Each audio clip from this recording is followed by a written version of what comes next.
Este podcast es posible gracias a nuestros patrocinadores K-School, Flat 101, SideSpect y Visual Website Optimizer. Gracias por su apoyo a la comunidad CRO y CXO.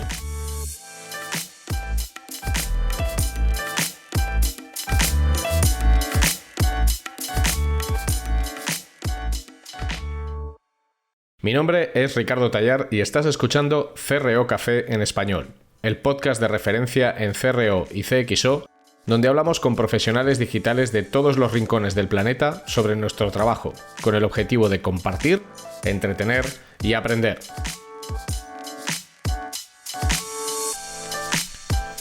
Bienvenidos a CRO Café en Español y a un nuevo episodio de los que suelo llamar bonus, que son episodios en los que no hay invitados, no hay personas que hablen conmigo. Y es un episodio en el que voy a tratar un tema que sale prácticamente en cada clase, ponencia, charla, evento, chascarrillo, guateque. Sale siempre que hablo de A/B testing y enseño test.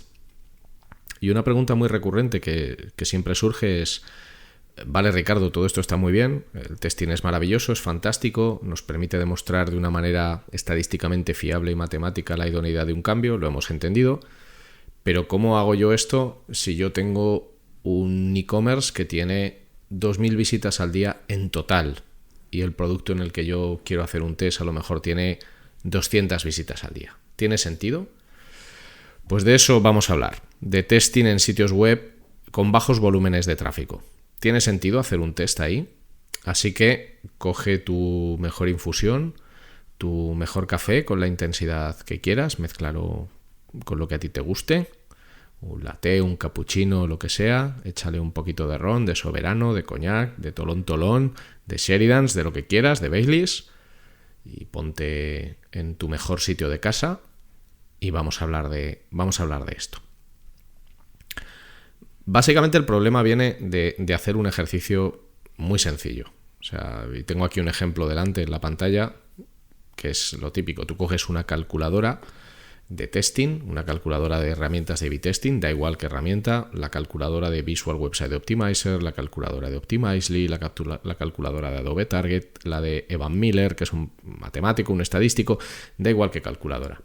Las calculadoras, que están todas online y son todas gratuitas, te permiten calcular cuál es el volumen de tráfico que vas a necesitar para la correcta ejecución de un test en teoría.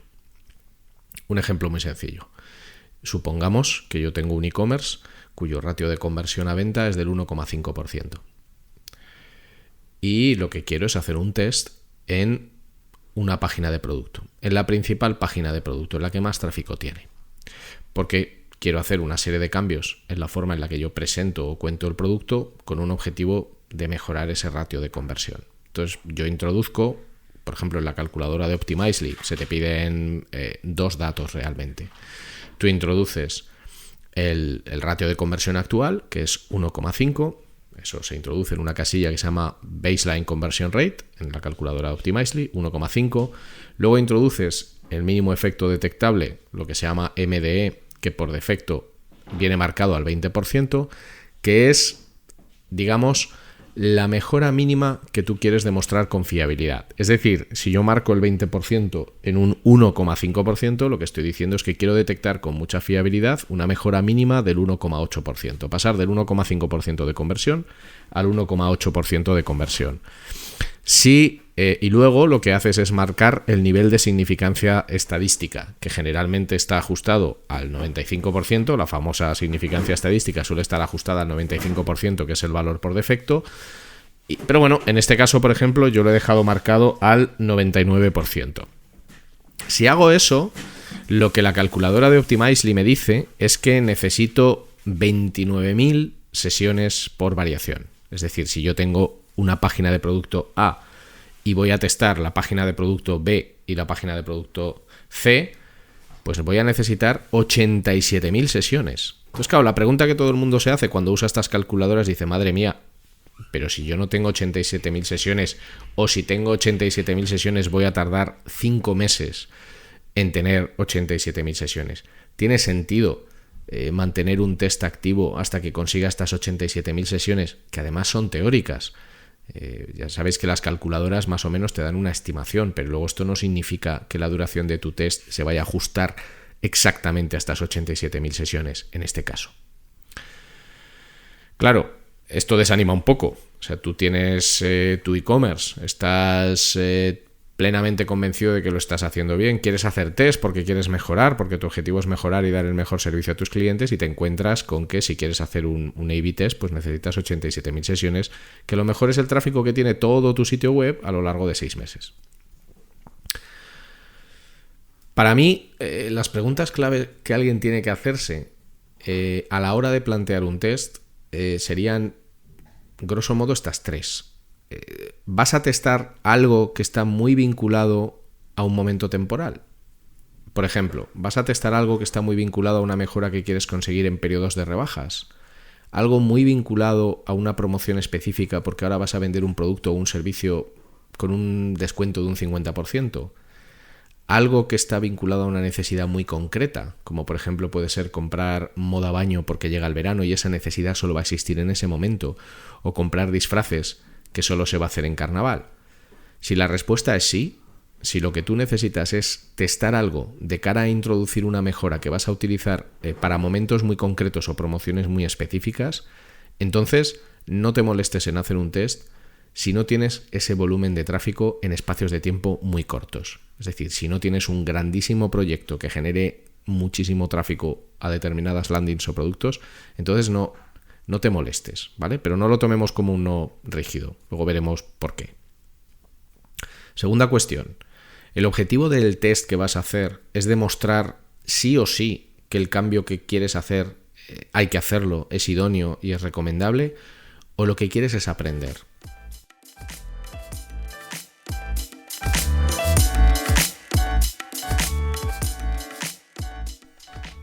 No te vayas, que solo es un anuncio y es muy corto.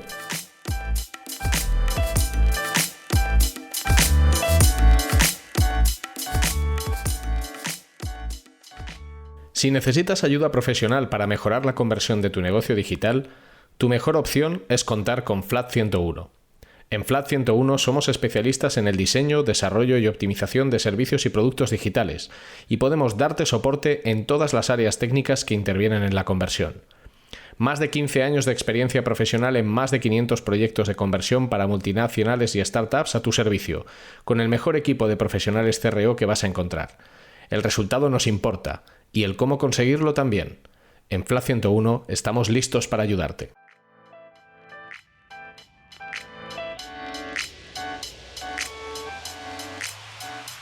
Es decir, el principal miedo que hay siempre que se produce un cambio de diseño a cualquier nivel es que no tienes garantía de si eso va a funcionar o no.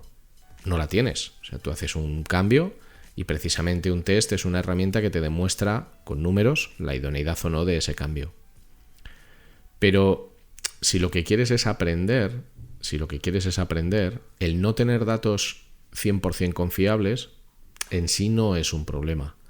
Todos nosotros, cuando lanzamos un producto o un servicio, aprendemos de las reacciones que ese producto o ese servicio generan en nuestros clientes.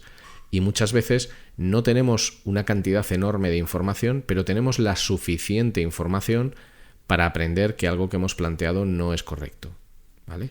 Si lo que buscas es tener un dato muy sólido de que un cambio debe hacerse, porque a lo mejor tu test se va a realizar en una gran corporación y la parte de datos es de importancia crucial, o porque tú mismo quieres demostrar con datos muy sólidos la idoneidad de ese cambio, si lo que necesitas son datos muy, muy, muy confiables, pues entonces no hagas el test. Tu test, la tercera pregunta sería si tu test es iterativo o innovativo. Esta es una distinción bastante habitual. Los test iterativos son el tipo de test que se hace sobre un producto o un servicio que ya existe, al que se le van introduciendo mejoras paulatinas que generalmente no suelen suponer grandes impactos, pero que van arañando décimas o puntos de conversión. Es, por ejemplo, un test iterativo es, por ejemplo, un test sobre la forma de presentar un producto en cuanto a si utilizas imagen, vídeo o ilustración. Un test iterativo es la forma de presentar los CTAs. Un test iterativo es el storytelling o los copies que utilizas cuando quieres contar un producto o un servicio. Si tu test es iterativo, vas a necesitar muchos datos que lo respalden, porque no son tests enfocados a generar un grandísimo impacto, porque a fin de cuentas estás ajustando elementos en una propuesta que ya existe. Los test innovativos son test en los que generalmente se suelen confrontar dos diseños o dos formas de hacer las cosas. Es decir, ya no estás haciendo que la versión A mejore a partir de la optimización de determinados elementos, sino que estás haciendo un planteamiento totalmente distinto, o en el que cambias muchas cosas que además tienen mucho impacto porque son muy perceptibles de manera visual o porque suponen un cambio grande en cualquier otro aspecto. Si tu test es iterativo, vas a necesitar volúmenes de datos grandes. Si tu test es innovativo, necesitarás o menos datos o incluso puedes permitirte el lujo de no testar, ¿vale? O sea, estas serían las tres preguntas. ¿Lo que vas a testar está vinculado a un momento o a una necesidad muy temporal? Entonces, si no tienes esos volúmenes de datos, no te molestes en hacer un test, si lo que quieres es demostrar la idoneidad de ese cambio. ¿El objetivo del test es demostrar que el cambio es necesario o es el aprendizaje? Si lo que quieres es demostrar sí o sí que el cambio es necesario con datos, si no tienes esos datos, no hagas el test. Y en tercer lugar, si el test es iterattivo o es innovativo. Iterativo es la evolución de algo que ya existe, innovativo es la disrupción, es presentar algo muy nuevo, que supone una fractura grande respecto a lo anterior. Si es innovativo, puedes plantearte un test aunque no tengas estos volúmenes de tráfico. Por ejemplo, os voy a contar un escenario habitual, un test real, ¿vale? No lo podéis ver porque evidentemente esto es un podcast y no tenemos imagen, pero os lo voy a contar, ¿vale? Esto es un test realizado en un sitio web cuyo objetivo es generar leads, ¿vale? Pues por ejemplo, los servicios profesionales, ¿no? Una consultora que lo que quiere es generar un lead, o un servicio que puede ser formación, arquitectura, ingeniería, una clínica. El objetivo al final es que tú vayas a una página de producto, mi propuesta te convenza y como mi propuesta te convence me dejas un lead, me dejas un formulario de contacto, ¿vale? En este caso, en este test que yo tengo delante, hay tres objetivos. Entonces, el principal es el envío del formulario. Lo que se ha hecho en la página de uno de los productos principales es realizar una serie de modificaciones iterativas, es decir, no estamos planteando algo radicalmente distinto, sino que estamos modificando una serie de cosas para valorar si conseguimos generar una mayor proporción de leads, ¿vale? Este test ha durado 20 días. En 20 días se ha testado una versión original y una variante. En 20 días de la versión original y de la variante se han recogido 10.075 sesiones. O sea, no estamos hablando de un sitio, o sea, no sé para las personas que estéis escuchando esto, pero 10.000 sesiones en 20 días en un site relativamente pequeño, son 500 sesiones al día, en un site relativamente pequeño, 500 sesiones al día en un producto, pues hombre, no está nada mal. Bueno, la versión original ha recibido 5.100 sesiones, esto se ha hecho con Optimize. La versión alternativa, la variante 1, ha recibido 4.975. 26 conversiones contra 33 conversiones. Es decir, la original convierte a lead al 0.51, la alternativa convierte a lead al 0.66. ¿Qué sucede? Bueno, aquí no tienes significancia estadística. Ya sabéis cómo presenta los resultados Optimize. En este caso, la probabilidad de obtener el mejor resultado, lo que equivaldría a la significancia estadística, es solo, entre comillas, del 84% para la variante 1.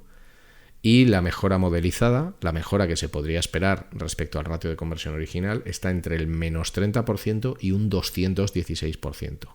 En resumen, necesitaríamos más datos, ¿no? Pero este test, como además en este servicio en concreto es una necesidad acotada al tiempo, no puedo tenerlo activo días y días y días.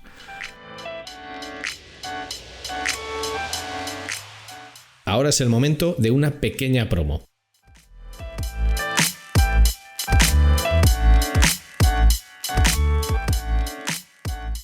SiteSpect te ofrece una solución única a nivel mundial en el campo del testing A/B, la personalización y la recomendación para tus usuarios. SiteSpect funciona de forma server-side, sin necesidad de scripts de ningún tipo, lo que garantiza un rendimiento óptimo. La solución de SiteSpect elimina retrasos y la posibilidad de cualquier efecto flickering. Y esta aproximación también garantiza que la actual y las futuras reglas de seguridad de cualquier navegador como ITP y ETP no impactarán en tus experimentos. Para más información, visita sitespect.com.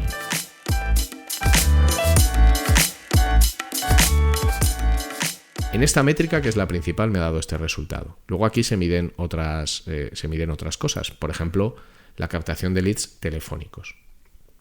Es decir, ya hemos visto que hay una mejora bastante significativa entre el menos 30 y el 216% de la variante 1 frente al original, y hay un objetivo secundario, que es la generación de leads telefónicos. Es decir, cuánta gente me llama, no me deja pero cuánta gente me llama. Y en este caso, con los mismos datos, las conversiones del original han sido 6 y las conversiones de la variante 1 han sido 8. Es decir, no tenemos grandes volúmenes de conversiones. La conversión del original es del 0,12 al lead telefónico, la conversión del alternativo es del 0,16. Es decir, podríamos esperar una mejora modelizada de entre menos 65% y 273% de mejora. Claro, tú coges este test, que es un escenario muy habitual, y te encuentras con 10.000 sesiones, que no son pocas, en 20 días y con estos objetivos conseguidos. Pero no tienes la famosa significancia estadística. No tienes la fiabilidad matemática que te respalda que esto es 100% fiable y que en teoría, si lo implemento esto va a suceder, ¿vale? Lo digo en teoría porque, habría que hacer otros experimentos paralelos, habría que hacer otra serie de comprobaciones, pero por simplificar el mensaje. Claro, ¿qué pasa aquí? ¿Vale? ¿Qué hacemos con este test? Porque en realidad no tengo significancia estadística, pero sí que tengo un volumen de información interesante que me demuestra que los cambios que he planteado han funcionado. Aquí no tienes fiabilidad estadística, pero sí que tienes unos datos que te permiten valorar esas alternativas como algo muy beneficioso.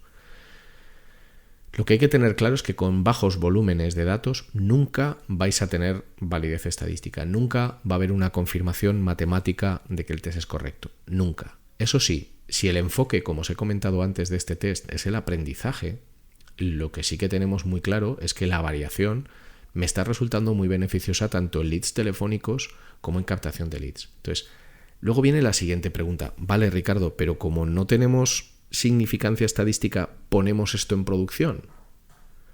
Porque no tenemos la garantía, entre comillas, de que esto vaya a funcionar bien. ¿Ponemos esto en producción? Yo lo que os puedo decir es que lo que tengo es una demostración de un aprendizaje bastante interesante.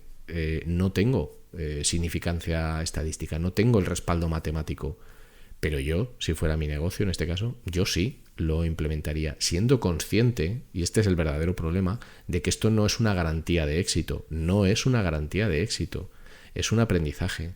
Si tú lanzas o si tú creas un producto y se lo enseñas a 100 personas, solo a 100 personas, tú quieres vendérselo a millones, pero tu producto se lo enseñas a 100, y de las 100, 95 u 80 te dicen que les encanta, tú te vas a arriesgar, pero que 80 personas de 100 te digan que tu producto les gusta, no significa que les vaya a gustar a 2 millones de personas.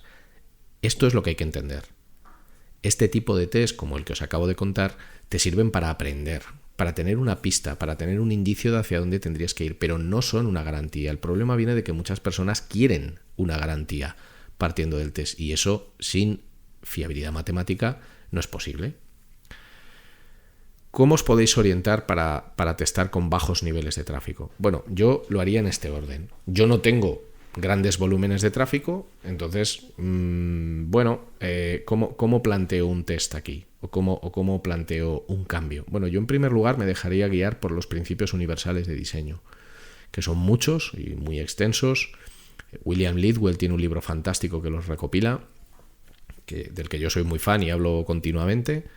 Y ahí hay muchos principios universales del diseño, como el principio von Restorff, el efecto Veblen, la paradoja de la elección, la ley de Hick-Hyman, el principio de Pareto, principios universales de diseño básicos que no se cumplen en muchísimos productos y servicios digitales que utilizamos todos los días.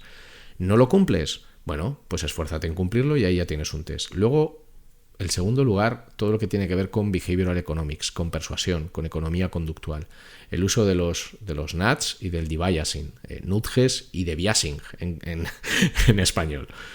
El uso de los heurísticos y de los sesgos cognitivos.